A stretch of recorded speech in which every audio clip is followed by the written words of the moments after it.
Now, we know that the governor has issued endorsements on various offices, state senate, state assembly. You have received the endorsement of Scott Hammond, but not of the governor. What gives with that?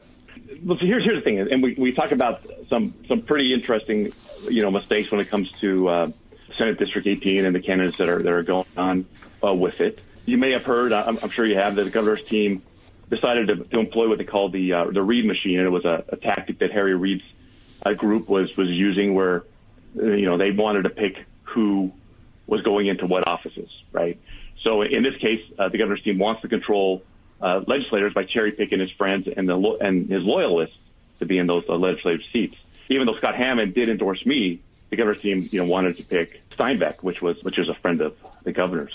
That's where they goofed up, because they forgot about something pretty significant, and this is why the Democrats could potentially win SB 18 and why it's a risk of flipping, because what they forgot the 2011 Firefighter Overtime Scandal. If you don't remember that, that's where the firefighters were working with their leadership to abuse the sick time and manipulate the overtime system. So there were a lot of firefighters up there that was caught up in it, making well over $100,000 in overtime. So it was a really big deal at the time. Sisolak, who was county commissioner, was the one that was calling for the investigation, and it was so big that even the FBI got involved. You might say, well, what does that mean with Steinbeck? Well, I'll say this. He was a fire captain at the time, and the optics looked really bad for him. If you look at 2009, before the scandal happened, his base salary was $71,000, yet he was bringing home $217,000, which was well over 205% of his base pay.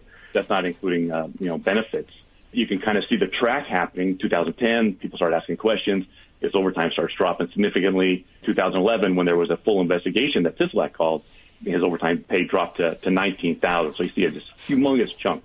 And this information's very well available on the Transparency Nevada website, which is where I looked when I was told about scandal and remembered it.